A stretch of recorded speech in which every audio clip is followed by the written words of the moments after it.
हो या फिर सिक्योरिटी सिचुएशन हो, पूरे सिनारियो को आपके सामने डिस्कस किया जाए। इस प्रोग्राम में खास मेहमान हमारे साथ ज्वाइन करते हैं और अलग अलग मौज़ूआत पे, अलग अलग टॉपिक्स पे डिस्कशंस को या डिबेट को आगे बढ़ाते हैं।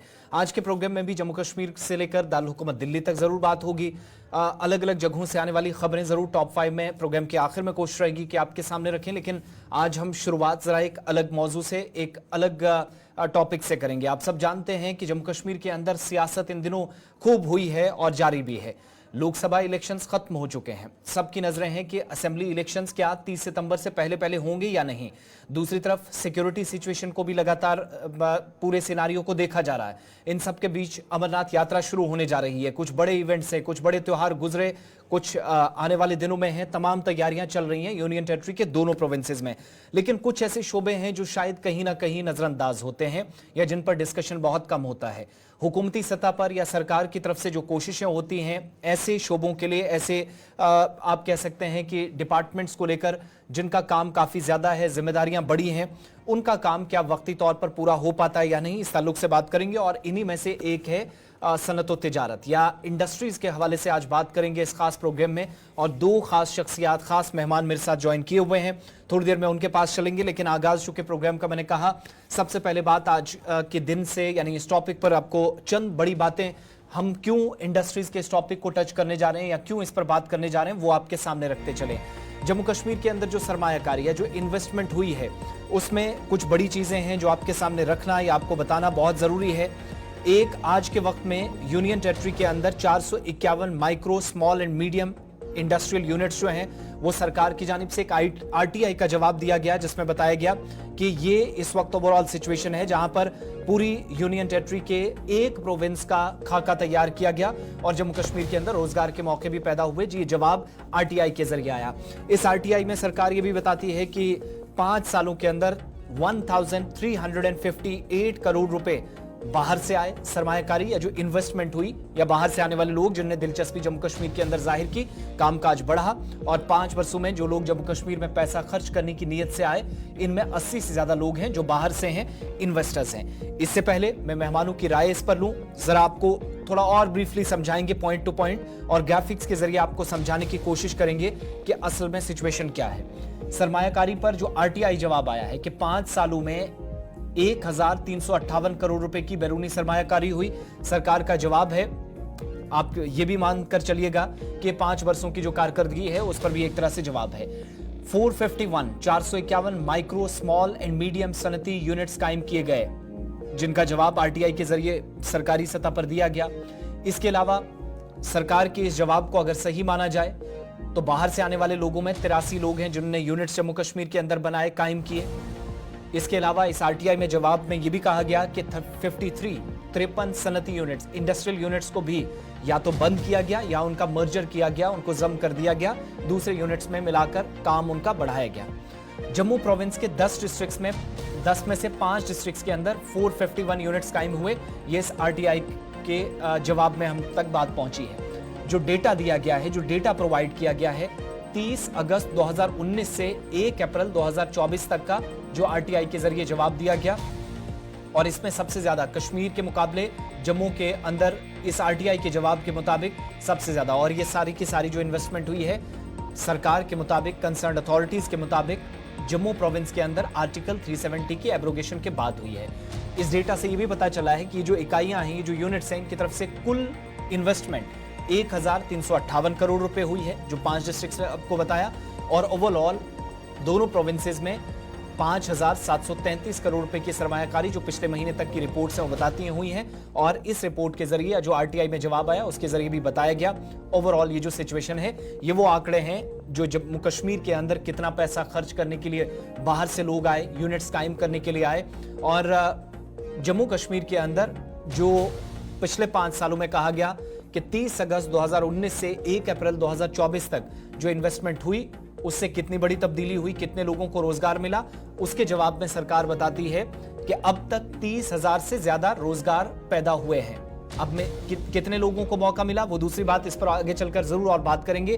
कई बड़े ऐसे प्रोजेक्ट्स हैं जिन पर अरबों रुपए खर्च हुए, इनमें आईआईटी, एम्स और ये सारे हैं, इनमें सरकार इनका हवाला दे रही है। ओवरऑल ये सारा डेटा रखा जा रहा है।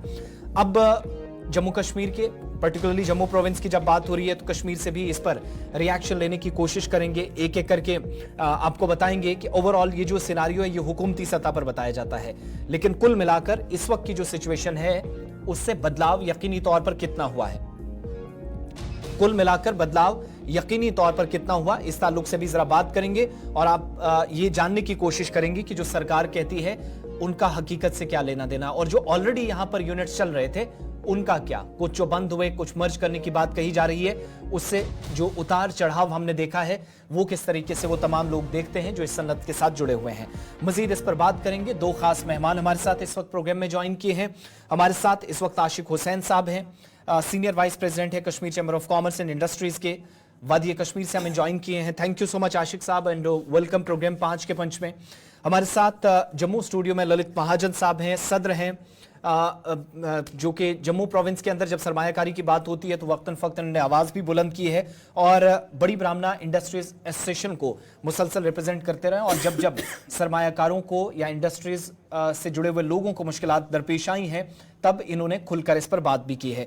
शुरुआत में ज़रा सबसे पहले आप ही से करूँगा ललित जी, ये जो सारा डेटा हमने गिनवाया है कैसे ओवरऑल देखते हैं? 10 में से 5 डिस्ट्रिक्ट्स के अंदर जितना पैसा खर्च हुआ, फिर रोजगार की बात कही गई, मैं एक एक करके पॉइंट टू पॉइंट बाद में जरूर आऊंगा, लेकिन फर्स्ट रिएक्शन में आपका लेना चाहूंगा जो आरटीआई में जवाब सरकार ने दिया है।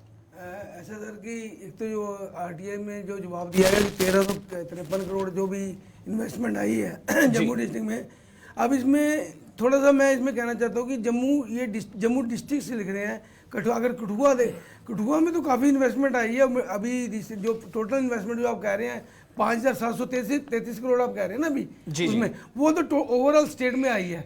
लेकिन सबसे बड़ा इशू क्या है कि यहाँ पे इन्वेस्टमेंट के प्रपोजल्स पड़े हैं हमारे पास, आई थिंक 50,000 करोड़ से ऊपर के प्रपोजल पड़े हैं, पर इनके पास उनको देने के लिए लैंड ही नहीं है। अब जब तक लैंड नहीं मिलेगी तो कोई यूनिट होल्डर वहाँ पे कैसे यूनिट एस्टेब्लिश करेगा?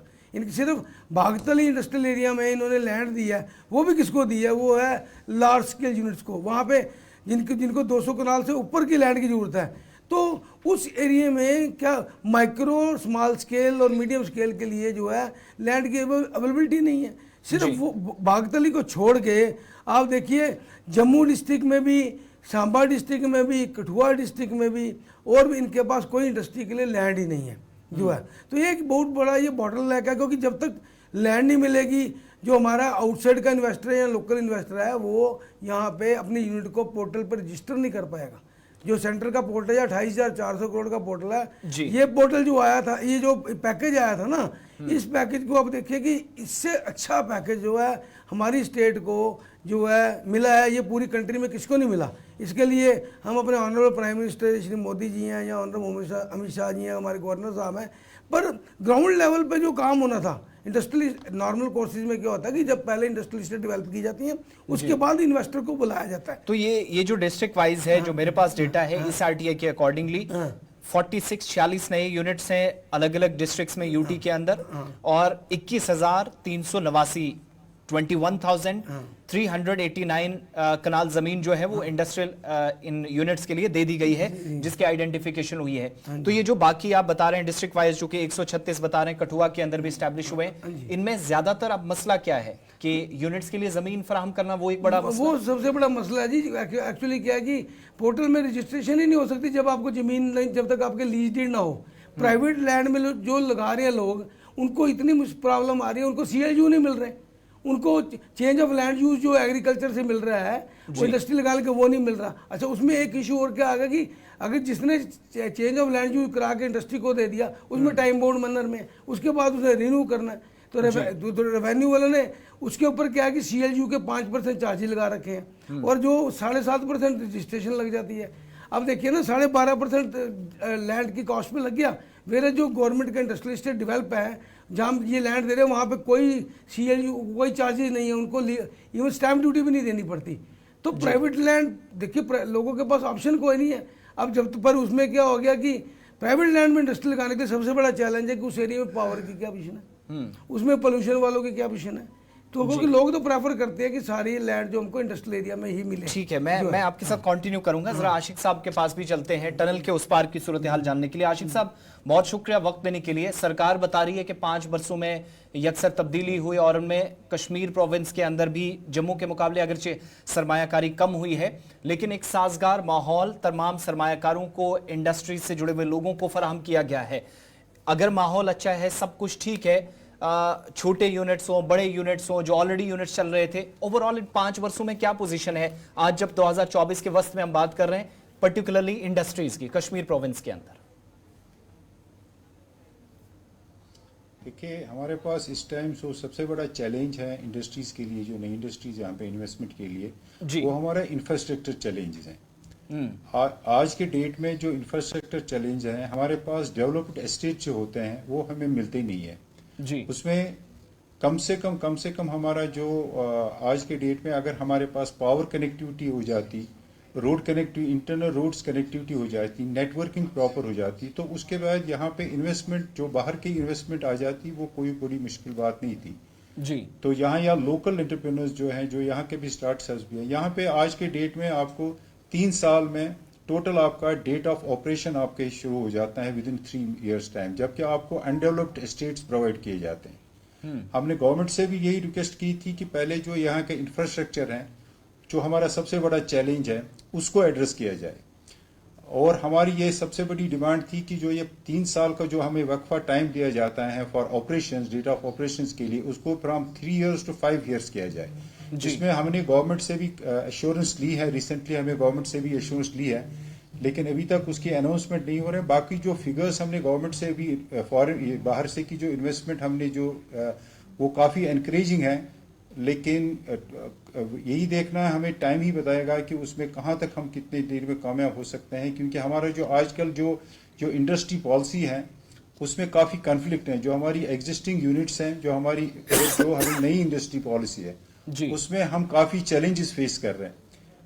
आज के डेट में हमारे पास ये सबसे बड़ा इंफ्रास्ट्रक्चर चैलेंज जो है, वो अगर एड्रेस किया जाए गवर्नमेंट की तरफ से, हम समझते हैं कि वो काफी उसमें काफी हमें फिर। आशिक साहब, गालिबन मार्च का महीना था पिछले साल, एक हमने देखा कि एक इन्वेस्टर्स मीट भी हुआ, लोकल लेवल पे भी लोगों को बुलाया गया, बाहर से भी लोग आए और कुछ बड़े ग्रुप्स को जिम्मेदारियां दी गई, जिनमें हमारे ग्रुप जैसे यूएई से कुछ लोग आए। ये जो कोशिशें हुई, इसके मुस्बत नताइज आपकी नजर में अभी तक बरामद हुए? रिजल्ट तो वही मैं भी कह रहा हूं कि उसमें वही एक चैलेंज, सबसे बड़ा चैलेंज हमारे पास वही है। और गवर्नमेंट की तरफ से जो पॉलिसीज हैं वो क्लियर नहीं है अभी तक। हमारे पास काफी चैलेंजेस है, उसमें भी जो प्राइमरी नई पॉलिसीज हैं उसमें भी काफी चैलेंजेस हैं। उसको हमें भी उसकी भी एश्योरेंस दी गई है। Recently we have been assured by the government कि उसमें हम बड़ी जल्दी उसकी अनाउंसमेंट कर रहे हैं कि उसमें भी जो एग्जिस्टिंग यूनिट्स हैं उसको भी हम काफी they will be at par with the new government, जो नई पॉलिसी है 2021-30 की जो नई पॉलिसी है उसके साथ उसको हम they will be at par with that। हम we are expecting कि हमें गवर्नमेंट की तरफ से एश्योरेंस मिली थी कि we are expecting कि वो उसकी अनाउंसमेंट जल्दी से जल्दी हो जाए, ताकि यहाँ पे जो लोग हैं वो भी यहाँ पे इस इन्वेस्टमेंट के लिए काफी हमें, जैसे आपने रिसेंटली कहा 1,358,000 करोड़ की जो फिगर आपने कोट की जी, तो हमें अभी रिसेंटली इससे भी अच्छी फिगर, जो मैं कोट नहीं कर सकता हूँ यहाँ पे, बड़ी अच्छी फिगर हमें मिली थी कि यहाँ पे जो इन्वेस्टमेंट ये हो रही है। लेकिन बस चैलेंजेस वही हैं जो मैंने आपको पहले बता दिया। ये जो कश्मीर प्रोविंस के मुकाबले जम्मू में हम ज्यादा इन्वेस्टमेंट देख रहे हैं, उसका ये जो चैलेंजेस आप बता रहे हैं, ये भी एक नतीजा है कि इस वजह से भी कुछ लोग हो सकता है जिनने दिलचस्पी कम जाहिर की हो? देखिए, अगर आप इंटरेस्ट की बात करें तो आपको भी पता है कि ये लैंड लॉक्ड जगह है। कश्मीर और जम्मू और श्रीनगर में फर्क हो सकता है जी। अल्टीमेटली यहाँ पे रोड्स की हमें बहुत प्रॉब्लम होती है। अब वी आर एक्सपेक्टिंग कि अगर यहाँ पे ट्रेन वगैरह का अगर अभी जो हमारा ट्रेन का सिलसिला चल रहा है कि यहाँ पे ट्रेन का सिस्टम शुरू होने वाला है, तो उससे भी हो सकता है कि हम उसमें काफी इसमें फर्क पड़ सकता है। लेकिन अभी जो हम चैलेंजेस कर रहे हैं, जैसे लैंडलॉक, यहाँ पे आगे जो यहाँ पे प्रोडक्शन होती है उसके वो आगे वापस नहीं जा सकता है, वो यहाँ पे हमारा कंज्यूम होना है जी। तो वो भी चैलेंजेस हमारे पास है। लेकिन अगर गवर्नमेंट की तरफ से जो इश्यूज हैं वो एड्रेस किया जाए तो हमें पूरी आशा है कि उसको हम काफी हद तक यहाँ पे सुधार आ सकता है investment, so for investment is concern. ठीक है, मैं दोबारा आपके पास लौटूंगा। इस जवाब को जब मैं डिटेल वाइज पढ़ता हूं तो उधमपुर के अंदर ललित जी ये बताते हैं कि 52 के आसपास यूनिट्स बनाए गए, 416 के आसपास लोगों को रोजगार मिला। सांबा में 247 यूनिट्स कायम किए गए, जिनमें 3000 से ज्यादा लोगों को, तकरीबन 3500 प्लस लोगों को जॉब्स मिली। इसी तरीके से 13 इंडस्ट्रियल यूनिट्स रियासी के अंदर लगे, 339 लोगों को रोजगार मिला। रामबन के अंदर 3 यूनिट्स बनाए गए इन 5 सालों के अंदर। ये जो रोजगार वाला एक फैक्टर बताया जा रहा है, 30,000 प्लस जो जॉब क्रिएशंस की बात हो रही है, इससे आप मुत्तफिक हैं? क्योंकि थोड़े से डाउट्स होते हैं जो हम समझ पाए हैं कि 50 के आसपास जो इंपॉर्टेंट यूनिट्स थे इस रिपोर्ट के मुताबिक वो ऑलरेडी बंद हुए या मर्ज किए गए। तो ये रोजगार वाला फैक्टर कैसे ऊपर जा रहा है, ये जरा मैं आपसे बारीकी से समझाना मैं आपको बताना चाहता हूँ कि अगर हम बड़ी इंडस्ट्रियल एरिया की बात करें ना जी, जो एग्जिस्टिंग इंडस्ट्री चल रही है वो भी 30 से 35,000 लोगों को रोजगार दे रही है। और जो हमारी ऑलरेडी जो नए आ रहे हैं, पता है नए कौन से आ रहे हैं, जो बंद हो गए, जिनको स्टेट इंसेंटिव डिलीट हो गए, वो बंद करेंगे कि उनका नए पैकेज में यूनिट आएंगे और जो पुराने में है इनमें लॉट ऑफ डिफरेंस है। मैं आपको बताता हूँ कि हमारा एक टर्नओवर इंसेंटिव था, ठीक है, उसके लिए हमको क्या था कि पहले हमको इंटरेस्टेड टर्नओवर पे 2021 से पहले 200 करोड़ रुपए हमको साल का मिलता था, ठीक है। इन्होंने जब 2021 में जो नया टर्नओवर इंसेंटिव लाया उसमें उसको रिड्यूस करके 50 करोड़ कर दिया जो है, जबकि ये आप बता रहे हैं 5 सालों के अंदर। हाँ 5 सालों में, 21 से बात करूं, 24 अभी 3 सालों में, ठीक है। अच्छा, उसके बाद क्या हुआ कि उस 50 करोड़ में से भी अभी सिर्फ हमको 2021-22 का जो टर्नओवर मिला है ना, वो हमको 14-15 करोड़ रुपए मिला खाली। लोगों ने अपने सारे जो बेनिफिट मिल रहे आगे पास ऑन कर दिए। जब अगर 150 करोड़ रुपए हमारा एग्जिस्टिंग इंडस्ट्री का गवर्नमेंट ने श्रिंक करके अपना 50 करोड़ दिया, 50 भी पूरा नहीं दिया। जब हमने उनसे बात की, कहते नहीं जी 31 मार्च को ये पैसा जी हमको किसी और जगह डाइवर्ट करना पड़ गया, तो 50 करोड़ रुपए हम आपको पूरा 50 करोड़ नहीं देंगे, प्रो रेटा बेस पे देंगे। अगर आप देखें प्रायर टू जीएसटी हमारी जो एग्जिस्टिंग इंडस्ट्री का बेनिफिट था वो था अप्रोक्सीमेट 1000 करोड़ रुपये जो उनको इंसेंटिव मिलता था, वो इन्होंने रिड्यूस करके उसको ये जी 400 करोड़ रुपए ले आया जी, है कि नहीं। 200 करोड़ रुपए हमारा टर्नओवर का खत्म हो गया। अब देखिए ना, अब यहाँ मैं बिल्कुल बात इनसे सहमत हूँ कि हमारा लैंडलॉक स्टेट है, इधर चाइना बैठा, पाकिस्तान बैठा है, मार्केटिंग हमारे पास है नहीं है, रॉ मटेरियल हमारा बाहर से आएगा और यहाँ पे प्रोसेस होकर हम बाहर कहाँ बेचेंगे।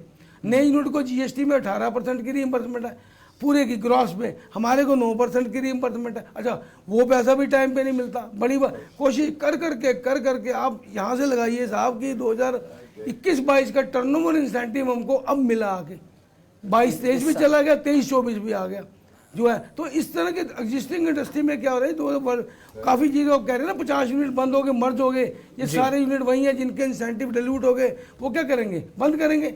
नया यूनिट जो आ रहा है वो वेलकम करते हैं, उनके एम्प्लॉयमेंट भी आ रही है। पर अगर आप डाटा इंडस्ट्री से प्रॉपर डाटा निकालें तो हमारा जो इंडस्ट्री वर्किंग इंडस्ट्री है वो कम से कम 4 लाख लोगों को एम्प्लॉयमेंट देती है, डायरेक्ट इनडायरेक्ट एम्प्लॉयमेंट।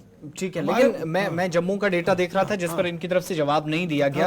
अब ये जो एंटायर यूटी के अंदर 5733 करोड़ रुपए और कुछ प्रोजेक्ट्स इनमें गिनवाए गए, ठीक है, कुछ पहले से ऑलरेडी चल रहे थे, लेकिन इन 5 सालों में ये जो 30,000 वाली आप बात बता रहे हैं, ये आरटीआई के जवाब के मुताबिक सब नई है। नहीं, 30,000 की एम्प्लॉयमेंट पे तो देखो, जो नई एम्प्लॉयमेंट आई है ना वो 30,000 हो सकती है, मैं उस पर नहीं करता हूँ, क्योंकि 19 से 24 तक की बात कर रहे हैं ना, 19 से 24 तक में, अगस्त 2019 से अब तक आप लगाइए, इसका मतलब 5 सालों में अगर 30,000 की एम्प्लॉयमेंट आई है तो 1 साल में कितनी आई, ठीक है, 6,000 की आई ना एम्प्लॉयमेंट टोटल पूरे साल में ऑलमोस्ट। और वो भी किन्होंने दी, 19 में सेंटर पैकेज नहीं था, सेंटर पैकेज 1021 से आया। जो एग्जिस्टिंग यूनिट होल्डर है उन्होंने, किसी ने एक्सपेंशन किया, कुछ किया, उन्होंने एम्प्लॉयमेंट बढ़ाई। देखो लोकल हमारे जितने भी एम्प्लॉयमेंट है 90% हमारे यूनिट माइक्रो स्मॉल स्केल है, 10% मीडियम एंड लार्ज है। अब कठुआ का आप ले लीजिए, बागतली में इन्होंने लैंड आइडेंटिफाइड की, इन्होंने कर दिया 200 कनाल से ऊपर देंगे, वहाँ पे कोई स्मॉल स्केल सेक्टर को लैंड नहीं दी गई वहाँ पे। अब देखिए ना, बड़ा यूनिट क्या करता है वो, अगर इनका ये इन्वेस्टमेंट पैटर्न पे अगर वो 1000 करोड़ रुपए लगाता है सपोज, अगर वो एम्प्लॉयमेंट ही देता है 200 लोगों को, और जो माइक्रो स्मॉल स्केल सेक्टर में लगेंगे वो यूनिटों को लैंड दी जाए तो एक आदमी अगर 10 लगाएगा 100 यूनिटों को तो 1000 को एम्प्लॉयमेंट वो देगा। और मोस्टली जो यहाँ माइक्रो स्मॉल स्केल सेक्टर लगाता है हमारा सन ऑफ द सॉइल लगाता है। ठीक है। आशिक साहब, ये जो इस बार कहा जा रहा है कि इस बार एक रास्ता आपने थोड़ा सा इजी कर दिया, सिंगल विंडो सिस्टम करके इन्वेस्टमेंट के हवाले से, जो पहले आपको एक जगह से दूसरी जगह कागजात सारी फॉर्मेलिटीज पूरी करना, तो सिंगल विंडो सिस्टम से चीफ सेक्रेटरी साहब भी कई बार दोहरा चुके हैं कि चीजें बहुत हद तक बेहतर हुई। लेकिन वाकई में आपको लगता है, एक तो ये सिंगल विंडो सिस्टम आपके हिसाब से कैसा ये एक ऑप्शन है, दूसरा ये जो 30 या 35,000 के आसपास एम्प्लॉयमेंट जनरेशन की बात हो रही है, इस पॉइंट से आप कितना मुत्तफिक हैं? ये तो जम्मू प्रोविंस के फिगर्स हैं, लेकिन कश्मीर के अंदर जो एग्जिस्टिंग अभी स्ट्रक्चर है वो तो आपने बता दिया, लेकिन जब बात रोजगार वाले पॉइंट की आती है तो वहां पर कितनी कामयाब इंडस्ट्रीज और हुकूमत हुई है कि कम से कम नए लोगों को भी एडजस्ट किया जाए या किया जा सका इन 5 सालों में पर्टिकुलरली? जैसे हमारी पहले ये डिमांड है कि जो ये रैंकिंग पॉलिसी है, जब भी हमारी यहाँ पे लैंड अलॉटमेंट होती है उसमें एक रैंकिंग पॉलिसी उन्होंने में रखी है कि इसमें एम्प्लॉयमेंट जनरेशन का उन्होंने एक कंडीशन रखा है जी। अभी रिसेंटली भी गवर्नमेंट ने, हमने काफी इस पे प्रेशर किया है कि उसको रिविजिट किया जाए, जो भी ये रैंकिंग पॉलिसी का जो इशू है उसको रिविजिट किया, लेकिन गवर्नमेंट ने भी अभी रिसेंटली एक ऑर्डर निकाला है कि उसको भी एसेस किया जाए कि किस यूनिट में कितनी एम्प्लॉयमेंट जनरेशन हुई है। जो उन्होंने जीपीआर जब उन्होंने सबमिट किया होता है तो उस टाइम जिसके हिसाब से उनकी लैंड अलॉटमेंट पॉलिसी होती है। जहां तक हमारा यहाँ पे एम्प्लॉयमेंट जनरेशन की मैं बात करूं तो यहाँ पे मैं फिर दोबारा यही बात करूंगा कि जो हमारे एग्जिस्टिंग यूनिट्स हैं वो काफी मुश्किलातों से दो चार हैं, क्योंकि यहाँ पे पहले जो ये नई इंडस्ट्रियल पॉलिसी से पहले यहाँ पे काफी बेनिफिट्स मिलते थे, हमारी परचेज प्रेफरेंस होती थी, या हमारा लखनपुर का टोल टैक्स जो लगता था वहां पे जिसका एग्जेम्पशन होता था हमारा यूनिट होल्डर्स को, तो वो सारा वो हटा दिया गया है। और उसके बाद जो हमारी प्राइस प्रेफरेंसेस जो होती थी और हमारा जो 15% का यहाँ पे जो प्राइस प्रेफरेंस में जो हमारा जो अलॉटमेंट में जो हमारी प्राइस प्रेफरेंस दी जाती थी उसको भी जो नई पॉलिसी में उन्होंने हटाया, और एग्जिस्टिंग यूनिट्स उसमें उसकी वजह से काफी मुश्किलातों से दो चार पड़े।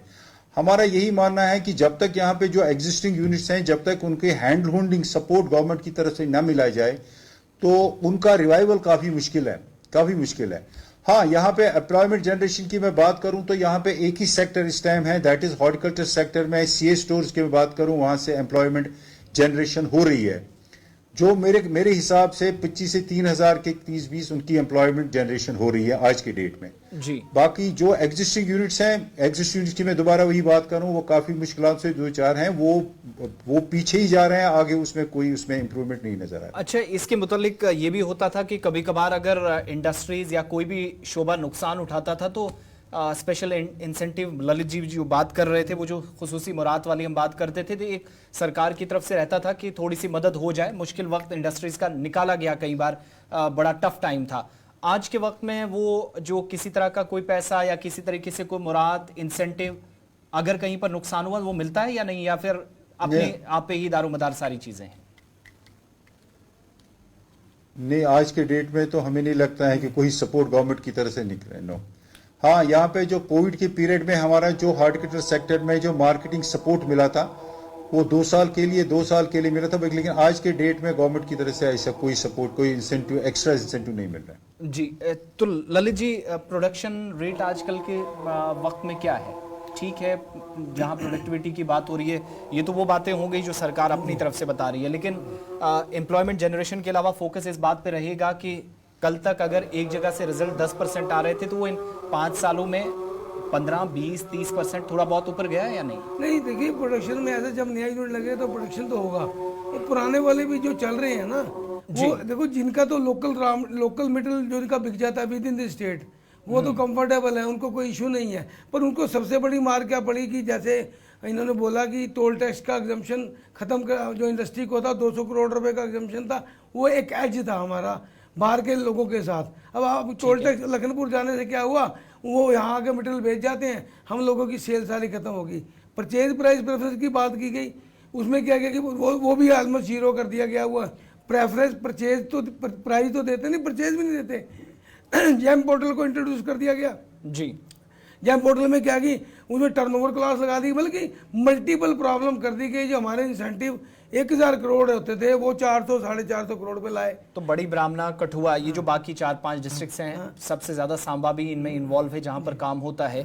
आज के वक्त में ये रॉ मटेरियल सारा बाहर से आ रहा है या यहाँ पर भी थोड़ी सी सहूलत है? सारा रॉ मटेरियल मैक्सिमम मैं कहते हैं यहाँ पे पता है कौन सा रॉ मटेरियल है, यहाँ पे आपको मिल जाएगा जिप्सम मिल जाएगा, जो प्लास्टर पैरिस बनता है। मिनरल बेस्ड इंडस्ट्री जो है वो चल रही है, उनको लोकल रॉ मटेरियल, अदरवाइज तो सारा रॉ मटेरियल बाहर से आता है। और हमने इनको बड़ी बार बोला, हमको आप फ्रेट की रिम्बर्समेंट कर दो, ठीक है। फ्रेट हम लोग कम्पीट कैसे, हम पठानकोट तक माल नहीं भेज सकते, फ्रेट की रिम्बर्समेंट हो जाए तो हमारे को ये मिलेगा कि चलो जी एट पार जो बाहर के लोग बेचते हैं तो हमको वो कंपनसेशन मिल सकती है। पर यहाँ पे कि मैंने देखा थी कि नो डाउट एश्योरेंस बड़ी दी जा रही है, पर जो मल्टीपल, इसमें एक चीज़ इन्होंने और की, जितनी भी हमारी स्टेक होल्डर्स की प्रेजेंस थी सिडको में, सीकॉप में, जेके इंडस्ट्री में, गवर्नमेंट डिपार्टमेंट में, इन्होंने क्या कि उनकी रिप्रेजेंटेशन खत्म कर दी। जो अब आई डोंट नो उसका रीजन क्या है। क्या होता था, हम लोग अपने पॉइंट रेज करते थे कि हमको कहाँ किसको, इंडस्ट्री को कैसे सपोर्ट करना है। तो ये मल्टीपल एग्जिस्टिंग इंडस्ट्री को जब तक ये हैंड होल्डिंग सपोर्ट नहीं देंगे, एग्जिस्टिंग इंडस्ट्री जब पैकेज आया, इंडस्ट्री लगी, फिर जब खत्म हुआ चलेगी। मैं आपको रिसेंटली बता, जो आपने बोला ना बड़ी जम्मू डिस्ट्रिक्ट में इतने यूनिट बंद हो गए, मर्ज हो गए, वो पता है कौन से यूनिट है जो बंद करके जिन्होंने यूनिट डिस्पोज ऑफ कर दिए, नए लोगों ने आगे ले लिए। तो आप बताइए ना, जिनकी उन्होंने एम्प्लॉयमेंट खत्म कर दी, नई एम्प्लॉयमेंट आगे तो बराबर मर्ज या बंद होने का असल कारण ये इंसेंटिव खत्म हो गए उनके। जो बाहर के लोग आ रहे हैं वो तो इंसेंटिव बेस्ड इंडस्ट्री लगाते हैं, लोकल पर लोकल क्या करेगा। लोकल आप देखिए ना, हम कश्मीर में देखो, जम्मू में देखो, जो local son of the soil हैं, जो माइक्रो स्मॉल स्केल सेक्टर वाले हैं, वो बंद करेंगे तो कहाँ जाएंगे। वो बाहर वाले यूनिट जो आती हैं, उनका पूरी कंट्री में जगह जगह यूनिट्स हैं, वो बंद, वो जब इंसेंटिव खत्म हुए यहाँ से वो अपना पैकअप करते चले जाते हैं। तो उसके लिए भी गवर्नमेंट ने कुछ देखना चाहिए ना कि लोकल को सपोर्ट, तब यहाँ इंसेंटिव के बगैर इंडस्ट्री नहीं चल सकती, ये तो एक फैक्ट है जी। जो है, चलिए एक फाइनल कमेंट में आप दोनों से लूंगा। आशिक साहब, पहले आपसे, ये जो बिजली वाला बड़ा मसला है, क्योंकि बिजली है तो इंडस्ट्री है, शुरुआत में ललित साहब भी कह रहे थे कि सबसे बड़ा एक मसला इन दिनों यहां पर बन गया है। पावर जनरेशन पर खुद सरकार हाथ खड़े कर रही है, कभी कहती है पानी की कमी है, कभी कहती है प्रोजेक्ट्स इतने हैं, कुछ चीजें संभाली नहीं गई, और बीच में जो बाहर की कंपनीज भी जिनको बहुत हद तक जिम्मेदारियां दी गई, लेकिन इसके बावजूद भी उम्मीदों पर एक तरह से परफॉर्मेंस उम्मीदों के मुताबिक नहीं हो सकी। बिजली का कम होना या नुकसान उस लेवल पर यूनियन टेरिटरी को होना, क्या डायरेक्टली सरमायाकारी को, इन्वेस्टर्स को, इंडस्ट्रियल यूनिट्स को, या जो आपके साथ जुड़े हुए तमाम लोग हैं उनको एक तरह से नुकसान है? और इस पॉइंट पर किया क्या जा सकता है, ऑप्शंस क्या है? देखिए, मैं कश्मीर प्रोविंस की जहां तक मैं बात करूं, तो विंटर्स में हम ये समझ लेते हैं कि हमारी जनरेशन जो है वो बहुत कम होती है, बिकॉज हमारा यहाँ हाइडल पावर प्रोजेक्ट से होते हैं। पावर की जो पानी की जो कमी होती है वो हम समझ सकते हैं, और उसके लिए गवर्नमेंट को बाहर से खरीद के लाना पड़ता है।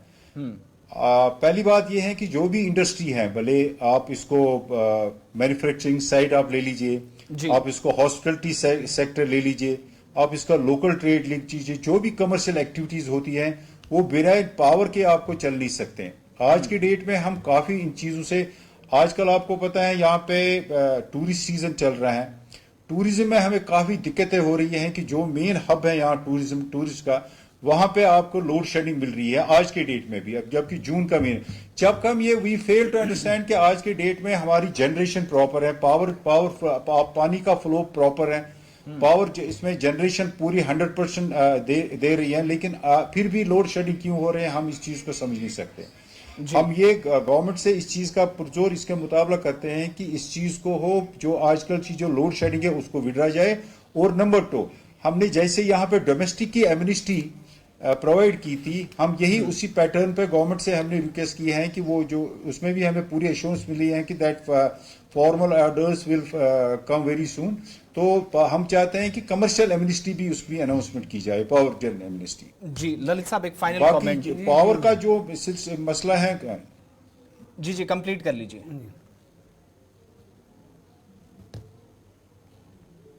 जी Lalit ji, 451 micro, small and medium industries units बनाए गए, 83 लोग बाहर से भी आए। 5 सालों में 1358 करोड़ रुपए की जो बाहर से आने वाले लोगों ने जो सरमायाकारी की, इन्वेस्टमेंट की, सारी चीज़ें ठीक हैं। लेकिन 50 के करीब यूनिट्स बंद भी हुए। अब जो बचे हैं वो अपनी एक तरह से बका की जंग लड़ रहे हैं, उनको जिंदा रखा जा सके। कल अगर एम्प्लॉयमेंट जनरेशन की भी हम बात करें तो इन यूनिट्स का तब जिंदा रहना बहुत ज़रूरी है। क्या किया जा सकता है, क्या ऑप्शंस हैं कि वो जो यूनिट्स मर्ज हो गए, बंद हो गए, उन बाकियों को बचाया जा सके कम से? सर उसका एक ही ऑप्शन है। पहली चीज़ है कि उनको जब तक आप उनको हैंड होल्डिंग सपोर्ट नहीं दोगे, यहाँ पे जो वर्किंग यूनिट है, नए आ रहे हैं, नए के लिए पैकेज बहुत अच्छा है। नए के लिए जो पैकेज है इतना अच्छा पैकेज है, पूरी कंट्री में कहीं नहीं है, वो तो लोग आ रहे हैं। पर जो एग्जिस्टिंग है उनके और नए में बड़ा डिफरेंस है। तो जब तक hand holding support, reimbursement, GST की रीइंबर्समेंट होगी हमारी, जब अच्छा यहाँ पे क्या कि अगर कोई एग्जिस्टिंग यूनिट एक्सपेंशन करता है उसको जीएसटी का बेनिफिट ही नहीं है। तो जबकि नया लगेगा और वो उनको आपस में कैसे कम्पीट करेंगे। तो सबसे बड़ी चीज़ है कि हैंड होल्डिंग सपोर्ट होनी चाहिए। बाकी तो इस सिलसिले में कोई सरकार से कोई बातचीत, कोई मशावरत बातचीत चल रही है, पर अभी तक उस पर कोई हमको पॉजिटिव रिजल्ट नहीं मिले हैं। अभी तक एश्योरेंस दी जा रही हैं, पर कोई नोटिफिकेशन निकले कुछ, ताकि लोगों को थोड़ी तसल्ली हो। मैं पावर के ऊपर बात करूं, पावर के ऊपर हमारे जो जम्मू पावर डिस्ट्रीब्यूशन कॉर्पोरेशन है, वो इंडस्ट्री के लिए तो वो आजकल उनके मैनेजिंग डायरेक्टर श्री विकास कुंडल जी हैं, या इज सबसे वेरी डायनेमिक पर्सन। जब भी हमको इशू आता है वो विद इन नो टाइम उसको रिजॉल्व करते हैं। पर पावर का जो इनका इंफ्रास्ट्रक्चर है ना, वो इंफ्रास्ट्रक्चर इनको चाहिए कि अप्रूव होना चाहिए। चलिए, ललित महाजन जी और आशिक हुसैन शांगलू साहब, बहुत बहुत शुक्रिया अपना कीमती वक्त देने के लिए, आप दोनों का इस खास मौजू पर गुफ्तगू करने के लिए। और ये वो मसला है, अगर जम्मू कश्मीर के अंदर इंडस्ट्रीज़ को ज़िंदा रखना है, इंडस्ट्रियल यूनिट्स को ज़िंदा रखना है, तो फिर बिजली के हवाले से भी काम करना होगा, बेसिक इंफ्रास्ट्रक्चर भी काम करना होगा। और जब ये शोबा ज़िंदा रहेगा तो रियासत की, आप ये भी कह सकते हैं, या यूनियन टेरिटरी की आज के वक्त में जो इकॉनमी बूस्ट अप करने के लिए या इकोनॉमिक क्राइसिस से बचने के लिए कम से कम इस वक्त एक कोशिश हो सकती है, वो इस शोबे की बेहतरी में हो सकती है। अगर ऐसा होता है तो शायद ये जो रोज़गार वाला इशू है, बहुत हद तक चीज़ें सेटल हो सकती हैं, मगर संजीदगी से और बहुत दिलचस्पी के साथ इस पर काम करने की ज़रूरत है। इस प्रोग्राम में मेरे साथ बस इतना ही।